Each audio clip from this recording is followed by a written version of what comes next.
Good afternoon and welcome to the Center for Disaster Philanthropy webinar, Hurricane Harvey, State of Recovery. Hi everybody, I'm Bob Ottenhoff, President and CEO of CDP, and thanks so much for joining us today. Hurricane Harvey was the largest storm to hit Texas in more than 50 years, and it caused an estimated $180 billion in damage. Harvey made landfall last year on August 25. Then spun along the coast of Texas for several days, dumping an unprecedented amount of rain. Ultimately, 41 counties received a federal disaster declaration.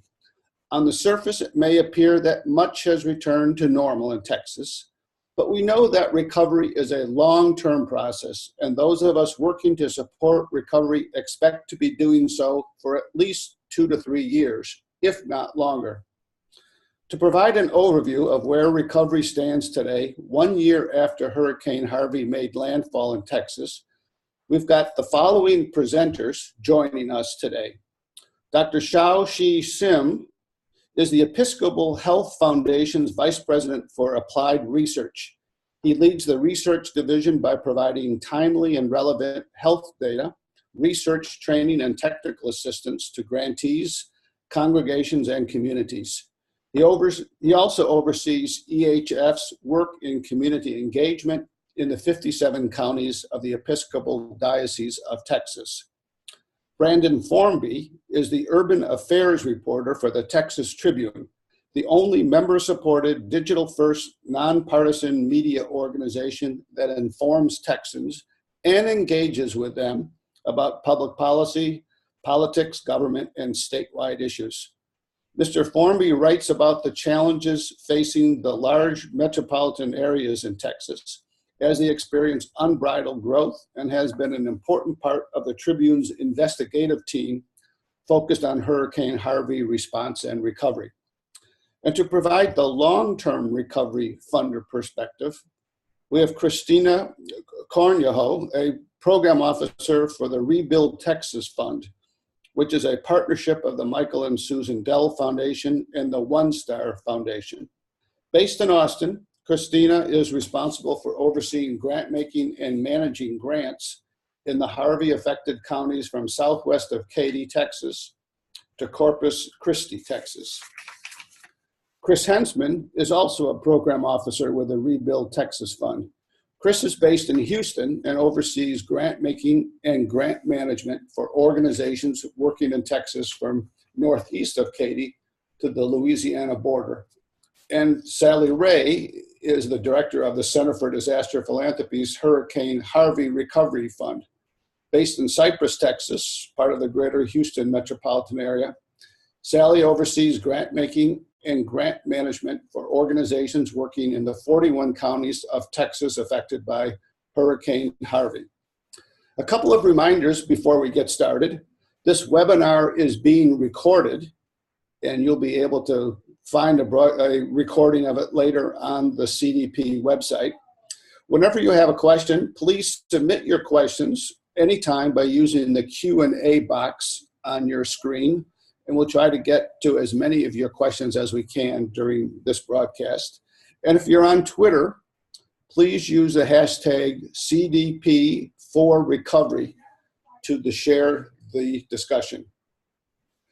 So now let's begin our webinar with a presentation from Dr. Sim, who will share the latest information available from research and data gathered and analyzed by the Episcopal Health Foundation and the Kaiser Family Foundation about recovery from Hurricane Harvey. Dr. Sim, welcome.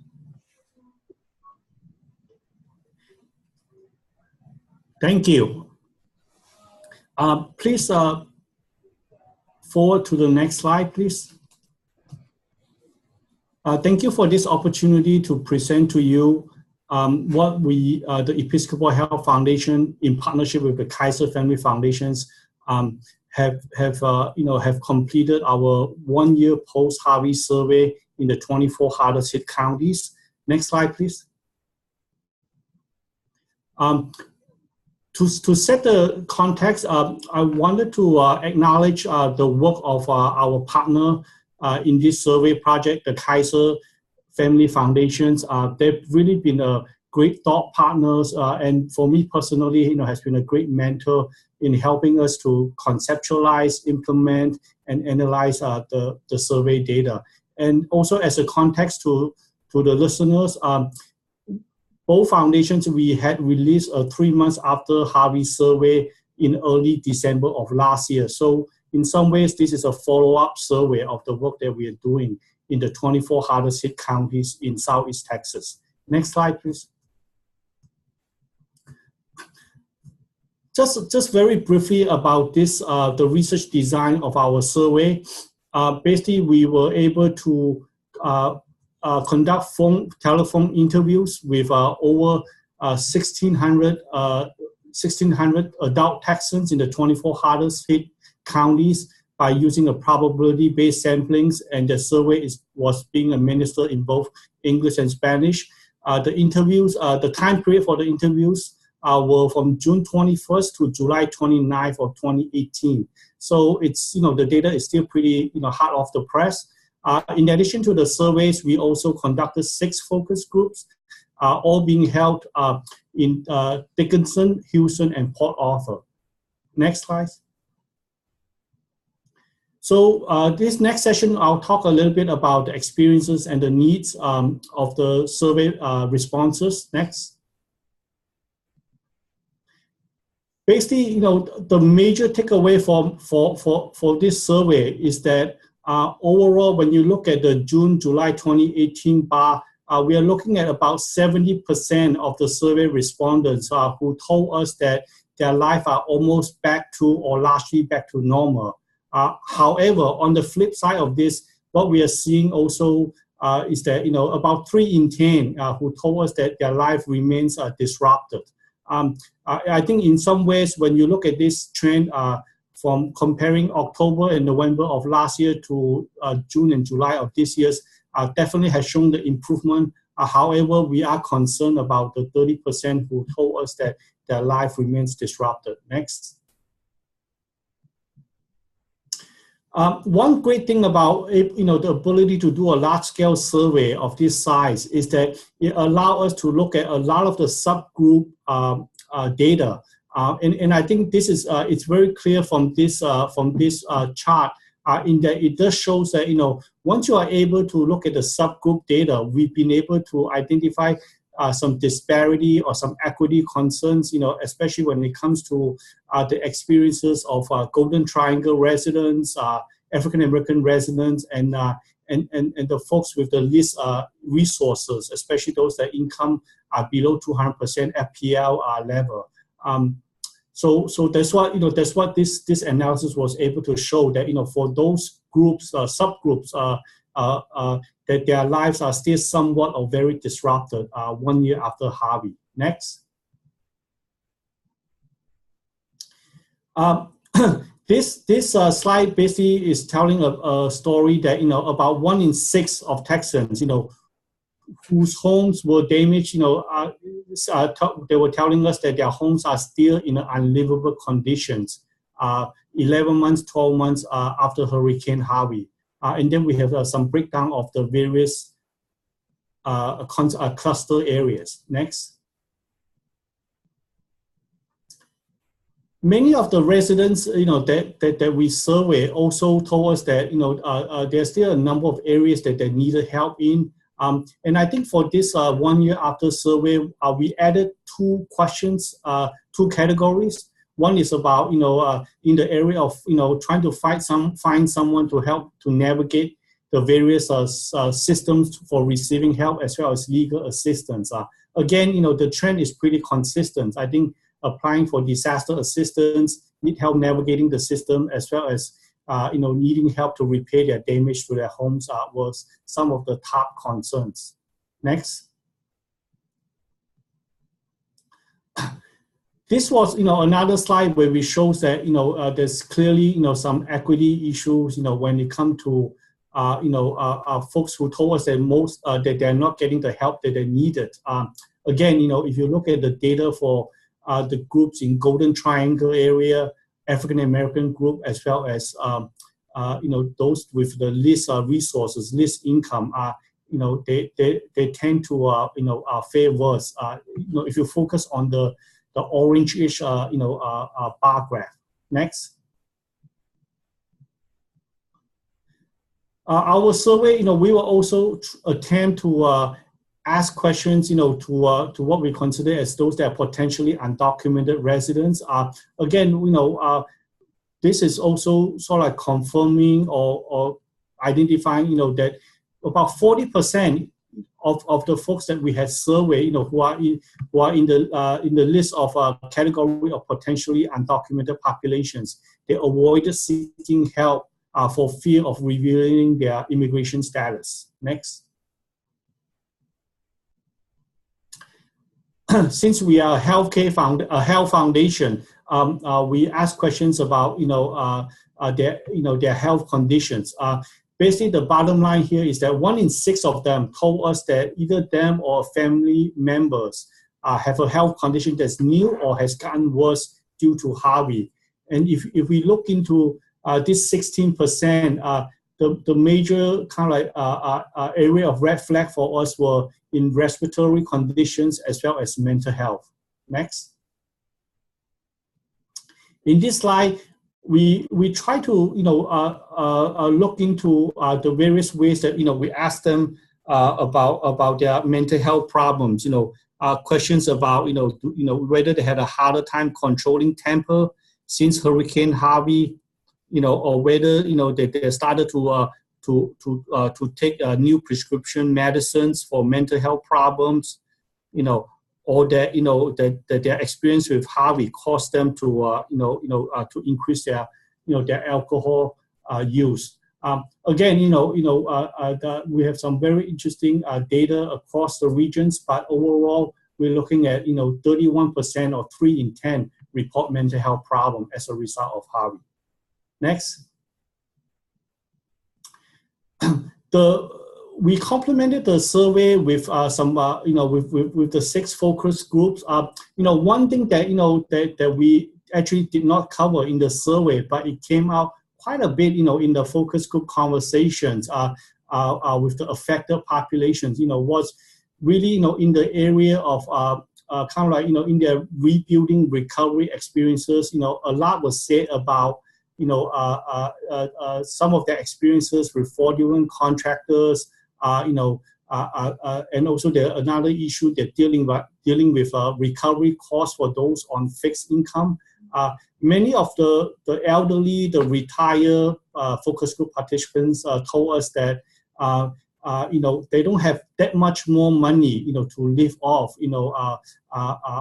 what they have, what they receive from FEMA or what they have in their bank account, will be it, and that they don't have the capacity or the ability, to make a lot of extra income to cover all these, sudden losses, in terms of housing damages or even dealing with automobiles. Next. So in the area of recovery assistance, we asked the following questions. Next.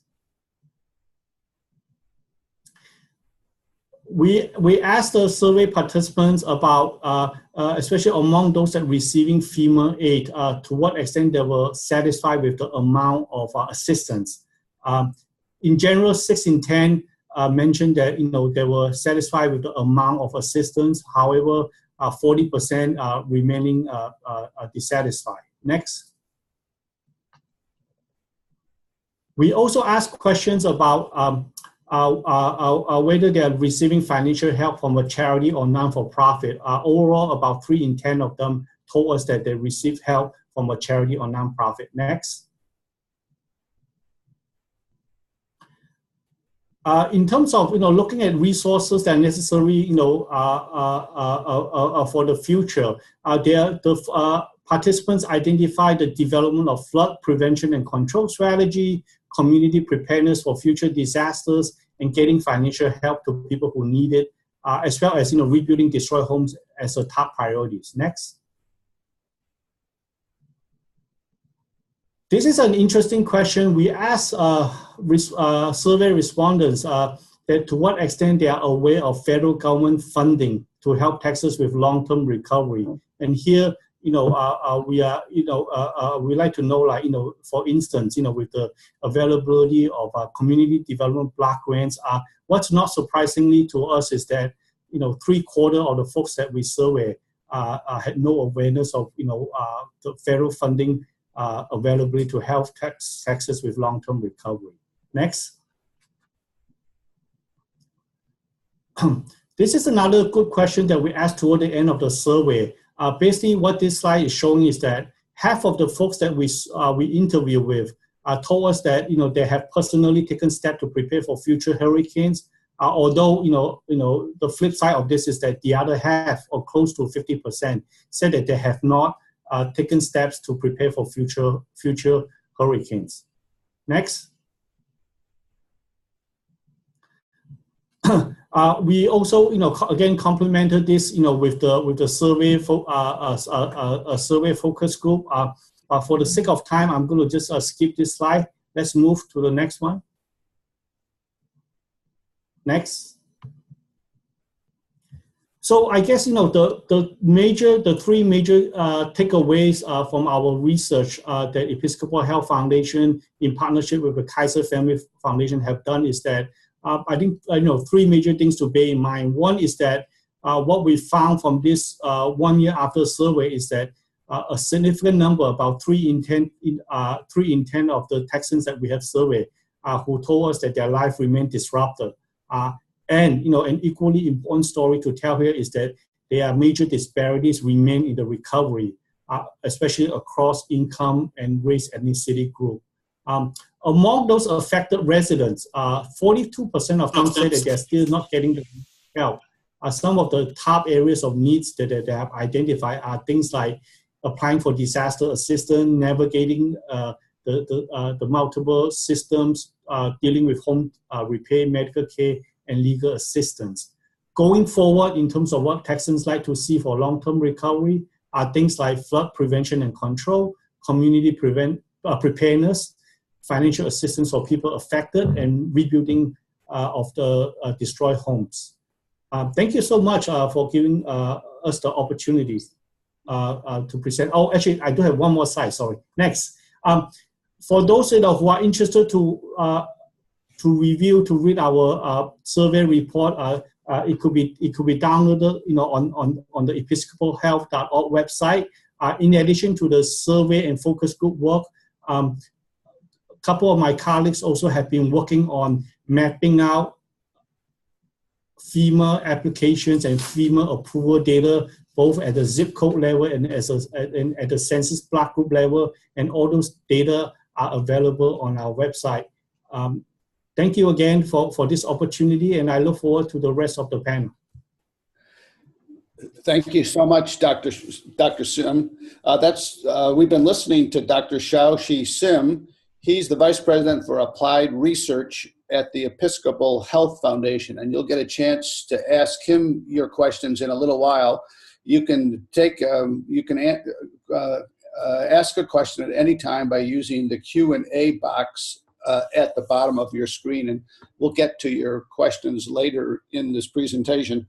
We want to turn now to Brandon Formby. He's the Urban Affairs reporter for the Texas Tribune. And Brandon, you've been among those looking at the Hurricane Harvey response and recovery, and what have you been finding?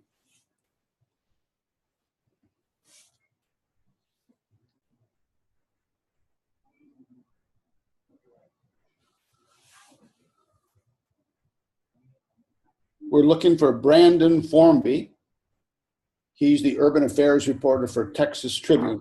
Am I on now? Yes, you are. Welcome, Brandon. No, I found the unmute button. Sorry about that. Okay, great. Yeah, thank you for having us. Yeah, we the Tribune's not a very big newsroom, but we try to punch above our weight in giving Texans and in America a good idea of what goes on here, especially on something this big. And we've had a whole team of us that have been covering the storm since before it actually even made landfall. And just through that year of reporting, we've noticed a lot of trends. We've tackled this from a lot of different angles. Kind of the big themes that we've kind of focused on our housing, healthcare, which, includes mental health, education, and just kind of following the flow of federal and state money, from, Congress on down to, Texans, hands. On the housing side, some of the biggest things that have stuck out to us is just the lack of data that is publicly available, from federal or state officials, and there's various reasons for that. But one of the big things is just that neither FEMA nor the Texas General Land Office, they don't tally exactly how much damage was done. They kind of group the damage into categories, about minor damage, major damage, but there's no just one, definitive number or figure for the amount of damage that's done, which can kind of make it hard to, especially if you're not on the ground, to kind of know the scope of the problem even a year later. Yet even on the ground, it can make it hard because you can see, how a particular neighborhood or a particular block looks, but not, an entire city or an entire region. And all of this is to say, so when you see surveys, like the one that we just saw from Episcopal Health Foundation and Kaiser Foundation, that survey in a lot of ways is the best picture that anybody has about what's going on at the ground level. Ahead of the anniversary, we, sent teams back onto the ground. My colleague Edgar Walters just did a story about the state of Rockport, which is where Harvey made landfall, and how one of its biggest problems is that there isn't housing for people to come back to. And that includes affordable housing for middle-class residents, workers at hotels, the workforce that really keeps the tourism machine that runs towns like Rockport, and keeps them, economically viable. So in the Episcopal Kaiser survey, it says 7% of residents in coastal counties haven't returned home. But that's for several counties around the coast. That's not just for Rockport. And, when we talk to officials in Rockport, which is in Aransas County, they think that it's more like 20% of people have not returned home, and that the main driver of that is just that poorer residents or even rental properties haven't had their housing be rebuilt. That there are people who would like to come home but can't. There are businesses who would like to stay open longer but can't because they can't find the workforce for it. And as you notice, another thing that stood out in that survey is the number of people that say one of their biggest problems is applying for assistance. From day one, almost everyone that I've talked to, from people who lost their homes to officials who's, were trying to get their towns back up and running, is that they do not understand FEMA's application process, the denial process, the appeals process, and that it involves, that they feel caught in these catch-22s, that they have to have, to prove that they qualify for aid, they have to have paperwork that the storm washed away, or that they kind of get hung up on these technicalities. Like they spend weeks, turning all these things in, and then, they'll wait on the phone for 8 hours and be told, oh, well, like you're being denied because you have a PO box and not like an actual physical address. Well, especially in these small coastal towns, a lot of people have PO boxes. That's in rural areas. Their address is a PO box. Another big obstacle, and this one has been, state officials have pointed to this, local officials have pointed to this. We're talking about officials who are like trying to help residents recover, is just the federal privacy laws that prohibits FEMA from sharing individual data, except in some circumstances.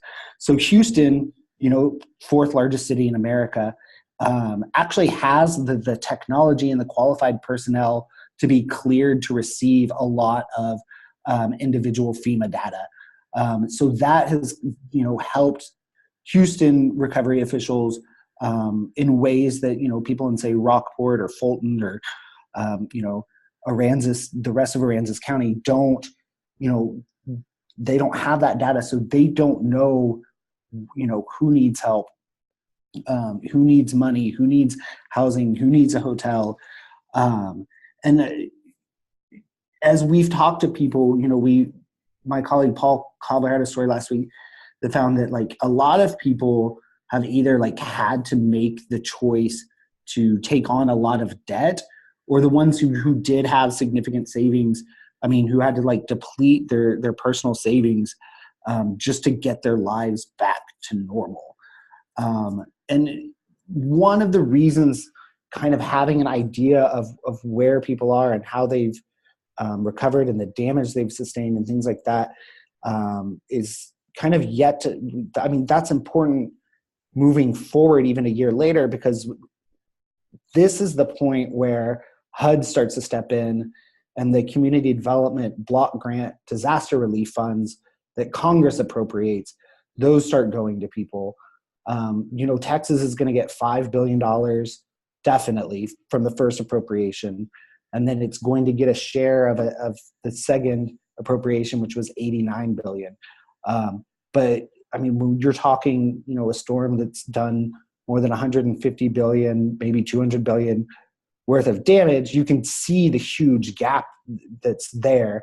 And the way that HUD's goal with its money is to send the funds to areas of what they call unmet need. And that's people or communities, that didn't have their needs met from immediate assistance from FEMA or from Small Business Administration loans, from, flood insurance, things like that. And so, with a lack of data, that kind of obscures things for HUD.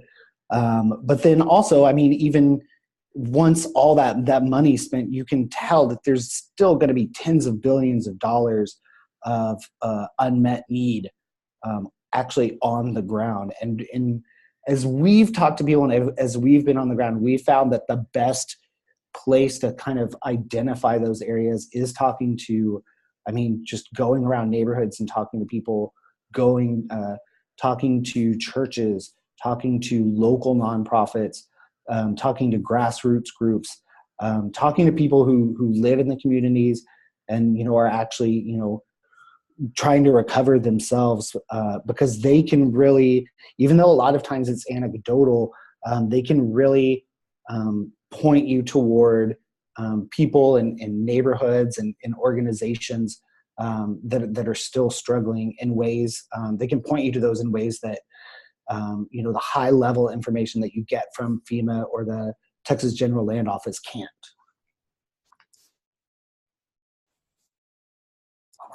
And that's pretty much what I have.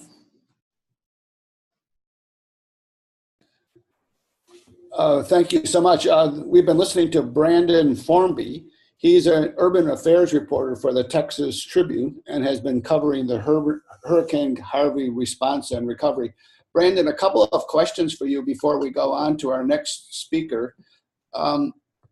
We know that media coverage plays a large role both in contributions to disasters, but also in the long follow-up in the recovery period. And as media coverage fades away, people tend to think that everything's okay and there's really no problem. So it's great to know that you as a reporter are still on the beat. Can you absolutely talk a little bit about how often you're writing stories about Hurricane Harvey and how long your paper is going to make a commitment to continuing story to cover the recovery? We don't have, we're going to continue covering it indefinitely. It's the number of resources that we deploy just kind of depend on what's going on at the ground and, what stories are being told and not being told. And kind of like what some of what we kind of call pinch points are, when decisions about how the money is going to be spent get made. That's something that we're committed to keep track of is, as HUD starts distributing the money through the GLO and then the GLO through the regional organizations, that's definitely something we're going to track. But yeah, I definitely feel you on the, attention fades. I live in Dallas and was on the coast when the storm hit. And then the Tribune moved me to Houston for 3 months to cover the recovery. And my friends were all like, after like 6 weeks, they were like, oh, is that still going on? And I just remember being frustrated because I don't think a lot of people understand how long it takes, for just dozens of counties to recover from something like this. So we understand it. We've been in it. So we're definitely committed to keep going. Well, that's great to know. And it is so important for the recovery period to know that the media is still covering the story. Speaking of stories, we know that disasters bring out the best in people, and they sometimes can bring out the worst in people. Is that something you're covering as well? Are there, do you think, an unusual number of people who are trying to profit from this disaster? And do you see or write about many stories of the bad apples that come out after? Oh yeah, I mean, I've definitely seen, and we're not the only ones who do it. Definitely see stories about that. And it's something, we kind of are cognizant of, especially when we're talking to people to make sure, when we talk to somebody on the ground, we kind of vet them and, make sure that this isn't, someone just lying to us or scamming us.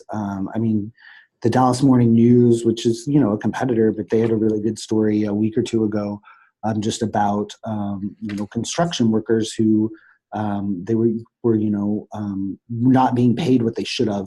People who, went into these communities to rebuild afterwards weren't getting paid overtime. And, the state didn't really do a good job of making sure that, their wages weren't stolen from them.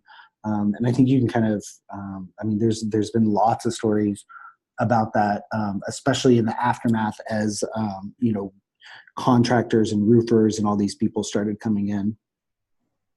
Okay, well, thank you. So that's Brandon Formby from Texas Tribune. We're going to get back to the good news of the recovery and hear from three experts who are in the field and doing a lot of the long-term and the heavy lifting with the recovery.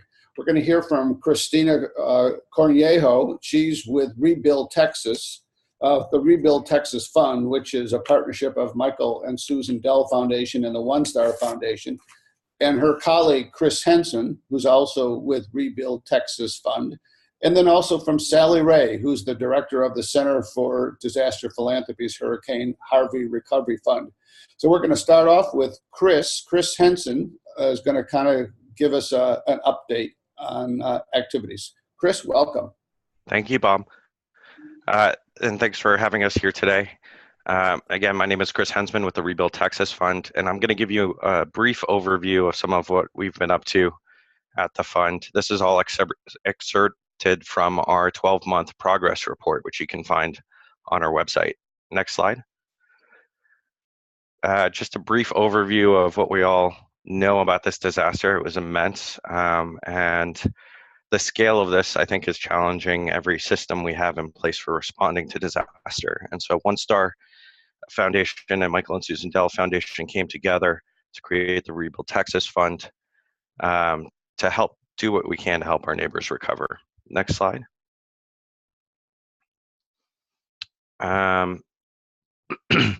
We work in a number of different areas.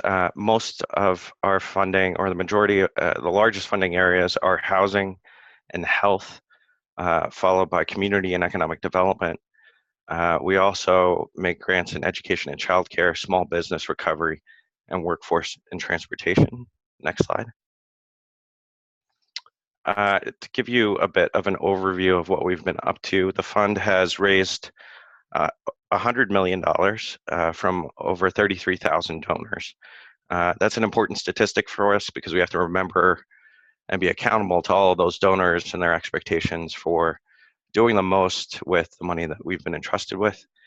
We're making grants that impact the 41 impacted counties with disaster declarations. As Brandon mentioned, it's really important to be on the ground. We show up You can see we've traveled over 35,000 miles to show up in communities, to listen to what their needs are, to understand how we can work with local nonprofits or help augment the capacity that's on the ground to meet those needs. And that work has resulted in, so far, 156 projects totaling over $50 million in grants. Now, that means we have about just under $50 million left to distribute, and we hope to complete that grant making by the end of 2019. Next slide.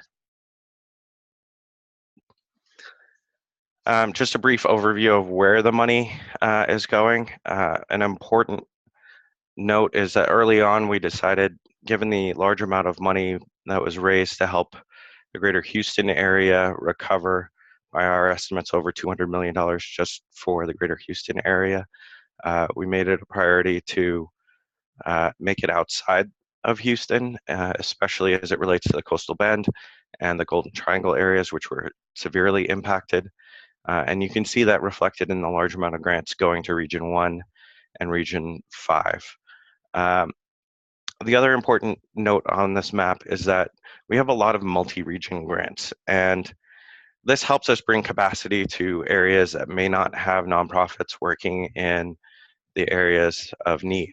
A good example of this is transportation. There aren't a lot of transportation nonprofits that we've run into, and so our partnership with On the Road Lending allowed us to help people get back into vehicles after the storm across all 5 of those regions. And we were able to talk to them about prioritizing and making sure that they were sourcing not just in Houston, but in other areas as well. Next slide. Let's skip this one. Next slide. If you want more information on our fund, please visit our website or follow us online. There's a lot more detail in there. And then, of course, Christina and I are available to chat about any of our grants if you're interested in finding out more information or just sharing our reflections. As we said, we're out there on the ground every week, and we see a lot and try to understand the needs that are out there. So if you need any advice or feedback, please don't hesitate to reach out. Next slide. I think this is Sally. Hi, I'm Sally Ray with the CDP Hurricane Harvey Recovery Fund.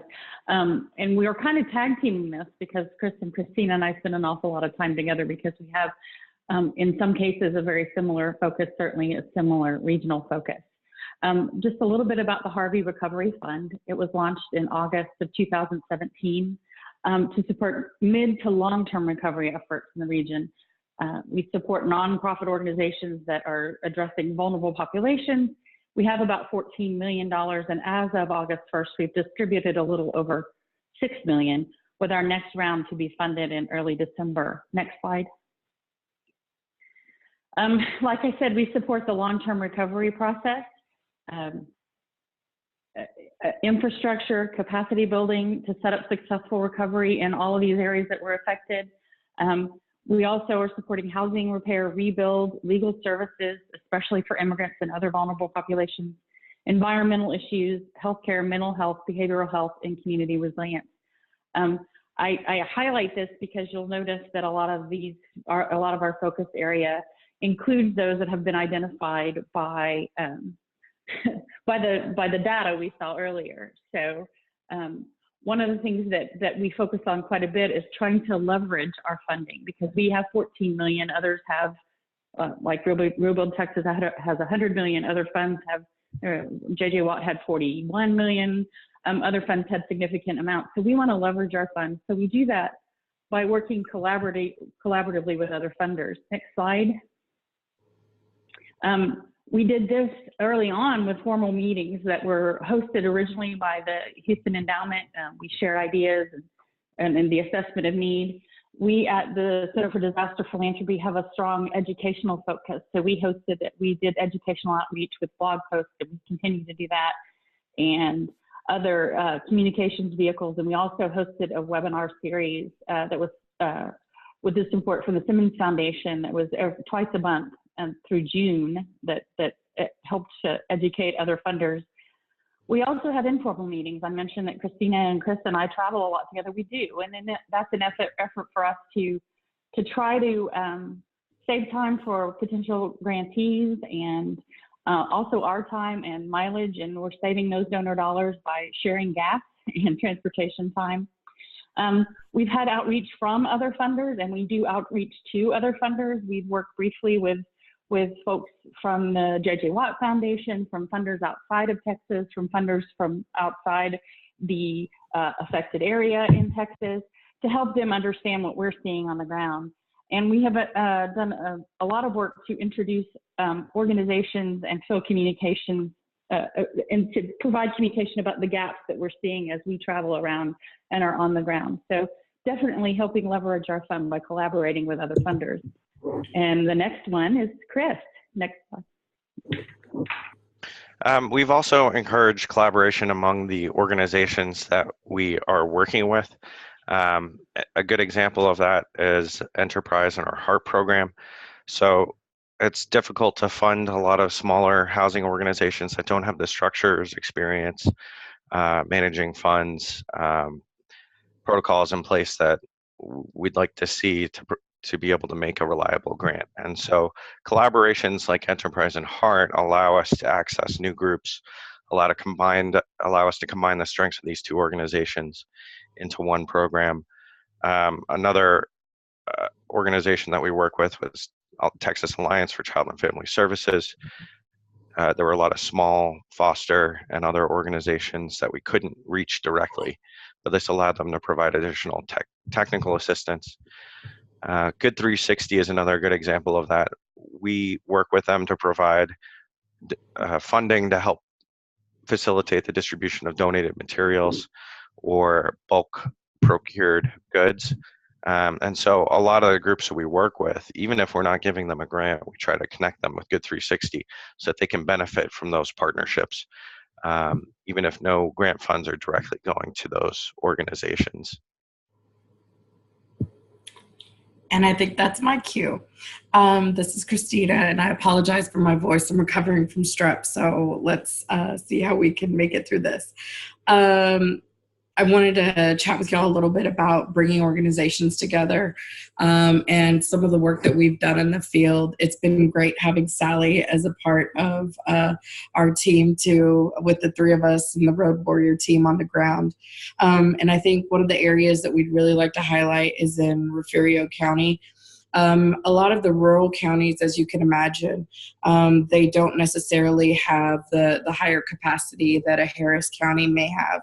So we've had to work, and some of the grants take a little longer to form in those areas. And we've been able to do things like pull all of the housing groups together to kind of start monthly meetings and figure out where everybody is before we can even start to formulate grants in those areas. We're now coming online, and what we've seen is that smaller counties, like I said, like the Refugio County, which was 70% homes damaged, they're starting to come online with grants because we've increased their capacity by bringing organizations together, whether they're the nonprofits that are building or the government entities. The county government and city governments have been really fantastic there in coming together to meet with us and to figure out who's in what area, who's going to be rebuilding, repairing, etc.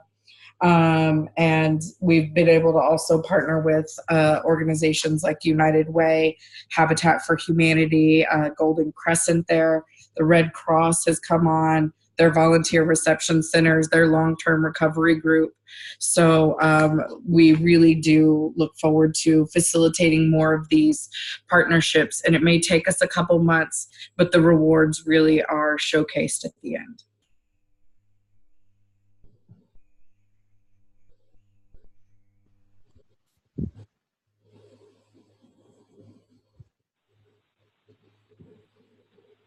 Chris, it's your turn, I think. Okay.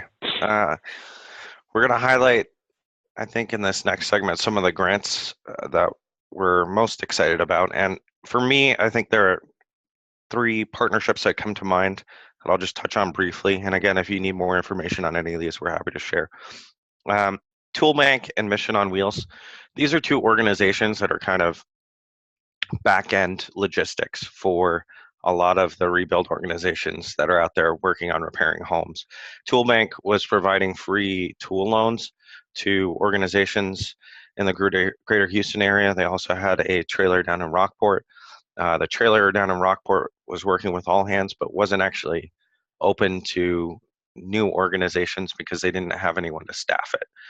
And so our grant to Tool Bank helped them get more small trailers for tool distribution, opened up some large lockers for after hours tool distribution, and helped deploy personnel and an additional disaster tool trailer to the Golden Triangle area and to the Rockport area. So now you have two disaster tool trailers, each with about $200,000 worth of tools in them, one in Rockport, one in the Golden Triangle area, both of which are accessible to any organization with a charitable purpose that's participating in the Harvey recovery for free tool loans. And Mission on Wheels is doing similar work in the area of lending shower trailers, bunk trailers, kitchen trailers, etc., to many of the long-term recovery groups participating in recovery. Another really awesome grant that we're excited about is partnering with an organization called DWA that's doing some workforce development for us. This is going to be a really interesting partnership in that they're doing training and construction and pipe fitting, which is important for the Golden Triangle region. They're based out of Port Arthur.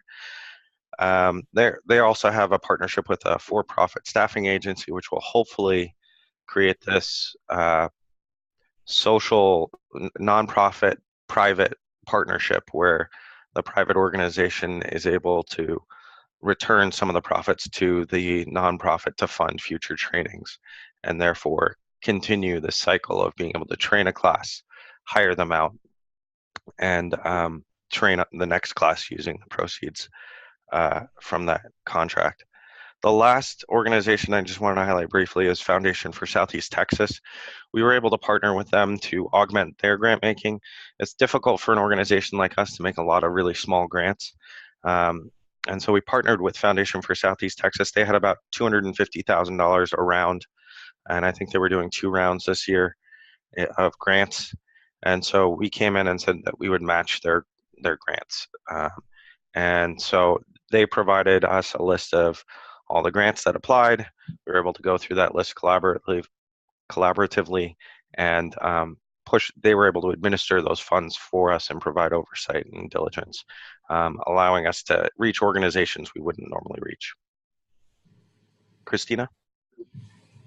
Perfect. A few grants that I'd like to highlight that I think have been phenomenal and we've been really excited about. The first is our partnership with Golden Crescent Habitat for Humanity.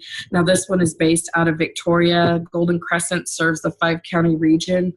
And we have actually been able to assist them with 2 grants. The first, because they did show such great capacity, is for we were able to provide key repairs to bring their construction warehouse and their storage warehouse back online so that they could do things like build modular pieces in their construction warehouse and ship those out so that come rain or shine, they could be building to assist there in the Victoria region.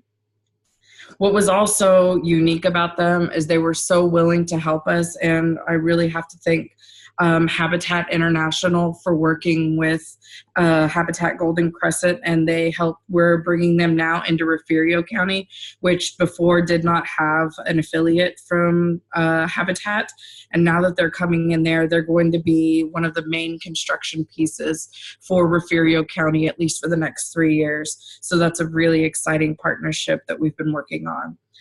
My second is Camp Noah. Camp Noah has been phenomenal to work with. They helped us with 5 summer camps this past summer, and I was able to actually attend one of the summer camps in Rockport and saw the good and the need that they were serving with kindergartners through 5th graders. And we are really helping in a key trauma zone with kids and helping them recuperate after the storm, because they do have many stories to tell, and getting those stories out is important to all of us and helping to serve those mental health needs. And I have to thank Mennonite Disaster Services for introducing us to Camp Noah, because that's been a great partnership. And finally, I have University of Texas Medical Branch, better known as UTMB, and their partnership with Aransas County ISD. We're bringing telepsychiatry, telepsychology into the ISD to focus on needs with junior high and high school students there. This is a high need area. There are very few primary care physicians, and mental health resources really are lacking in the region. So this is a pilot and a Kickstarter grant for us. And what we're excited about is that over the next year of school, while they're doing the telepsychiatry and telepsychology programming, they will also be working with Meadows Foundation to become a self-sustaining program within the school. And UT System has been a fantastic partner because they're donating all of the IT equipment. So again, it goes back to those leveraging of funds and relationships that we're really passionate about. Thanks, Christina. You guys have been looking at my slide here, and I apologize that we didn't have all of these great granted organizations listed on our slides. But these are my three that I wanted to highlight. Victoria County Long-Term Recovery Group, our first round of grants went to long-term recovery groups to build their capacity so that they could then be prepared for that long-term recovery process. And Victoria Long-Term Recovery Group is brand new after Harvey, just standing up to support long-term recovery in their county.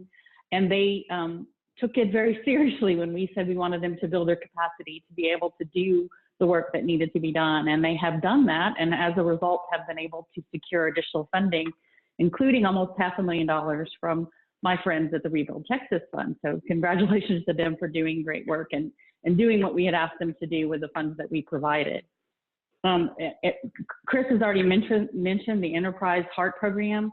We also funded this. We came in and did a matching grant for this to extend the program and make sure that it was able to continue on, because it was such a great partnership with local organizations and a national organization with capacity to support the work of the smaller groups that were focused on the ground throughout the affected areas in Texas. And then Good 360 and All Hands and Hearts. I'm bringing them together because they have a lovely partnership that has been in existence since before Hurricane Harvey, but continues on. And Good 360, the good news that we were able to do there is that we came in and I knew that my friends at Rebuild Texas had already funded a lot of the resources they needed, but I said, what are your gaps? What are you seeing that could really help you do better to get more materials out into all of the 41 counties? And they said, well, if we had some logistical help, if we could have a better warehousing system and perhaps some transportation and delivery systems. And so that's what we were able to do there, to leverage the funds that they'd already received. And All Hands and Hearts obviously works closely with them, but we were able to work really well with folks, other funders, not necessarily my friends at Rebuild Texas, but other funders that we had been in communication with to help fund their work and expand their work in and along the coastal bend area. So those were my highlighted grant programs. Obviously, I love them all, but these are the ones that I was most excited about. Next slide. So now we're going to talk a little bit about our challenges and some of the solutions. And I can say that we talk a lot about this, especially when we're traveling in cars. I think Chris and Christina can attest to that. One of the things that we're seeing is that community and organizational capacity for the long-term recovery seems to be a little bit lacking in some places. Not everywhere. There have been some communities that have stepped right up and made it happen, but there are some that are still struggling. Strategic thinking around long-term recovery and community resilience. There needs to be an overarching holistic goal in each community for building their recovery and making sure that they're more resilient in the long term. And then having collaboration among local governments, nonprofit, and other organizations for long-term recovery. This is a problem that we're seeing. So where we see this happening, we're trying to help facilitate building those strategic thoughts. So Chris and I are working really closely with our folks in Jefferson County, which is the home of Beaumont and Port Arthur, hoping that they can have a more strategic plan moving forward for their long-term recovery. Right now, they do not have an official functioning long-term recovery group, and we're hoping to help move that along with some work with some of our partners. Christina, you're next. I think a few of the bottleneck areas that we've seen in the long-term recovery, one of them has to be disaster case management. We want to make sure that, this is funded properly and that it's being utilized properly, because those case managers for us are that hard, first line that most people should be going to in order to get proper vetting for individuals, to make sure that they have accessed, or what funding sources they have accessed, and their general needs. Because a lot of times when you walk into a home, as we've seen, it's not just the repairs on the home, it's the individuals that may need assistance too, with mental health needs, trauma, etc. So we really believe in that disaster case management system, and that vetting process is important to us. The other bottleneck that we've seen that's tied into that so strongly is proper construction management and or supervisors. A lot of areas don't have the ability or the capacity currently to hire a construction manager or supervisor, someone who has an expertise and can provide proper assessments, particularly on home damages. Every time we walk in, we'll see cases and cases and cases, but until you have an expert kind of walk through those and say, is this a repair job or is this a rebuild job? At least in the lower coastal bend, we're really, having to walk that fine line there. And it's important to make sure that we're utilizing our resources in the best way possible, and utilizing our funds in a way that makes the most sense. So if it's a repair job, we need to be 100% sure it's a repair job versus getting in there and then it becomes a full rebuild. And continuing along on housing, I think we're also looking at how are we able to expand new avenues for housing recovery, housing replacement. So we've had some collaborations with BC Workshop. We're looking at manufactured housing. We're looking at new ways to engage local volunteers in housing repair. We're trying to look at any of these bottlenecks that we can alleviate to bring new recovery avenues online. For example, manufactured housing off the shelf, you can get delivered a $35,000 two-bedroom unit within 90 days. Those are options that I don't think everybody knows about yet. And so by providing pilot projects, providing some funding to help bring some of those costs down, and clear some of those paths, I think we can hopefully speed up some of the housing recovery through these programs. Sally? I think that's it for us, and I know we've run a little long, but Bob, back to you. Okay, thank you very much, and thank you all for your questions. We're not going to be able to answer all of them, but we can try with a few. Several of you have asked if the slides in this presentation is available, and the answer is yes. It will, both the audio and the visual will be on the CDP website, and we'll also be sending out a link with more resources. Several people have asked about FEMA. Could one of you answer quickly, how's FEMA doing, and what could FEMA be doing to help people with more of the filling out of the applications?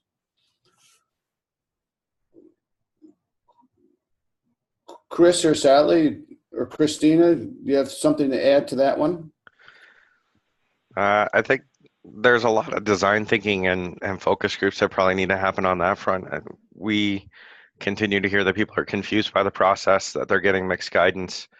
Having disaster case managers earlier on in the process would have been a huge help. I know that's always a struggle, but they're just now getting started. And from what we hear from the folks that we're talking to on the ground is that early experience has been pretty inconsistent in the effectiveness of some of those disaster case managers.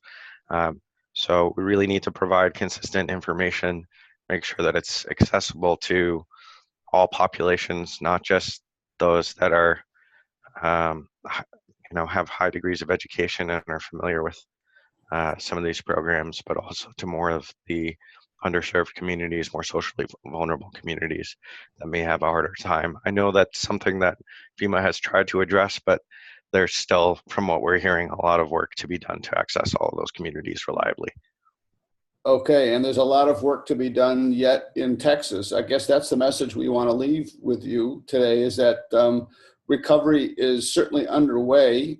We've made tremendous progress, but there is still much to do.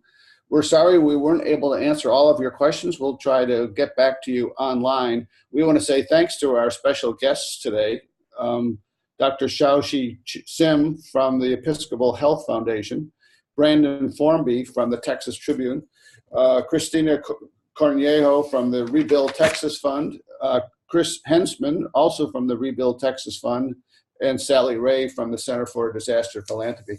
Thanks so much for your time today listening to this. Thanks to Ruja, who helped us out with the production of this. And with that, we'll say good day and thanks very much for your time and attention today.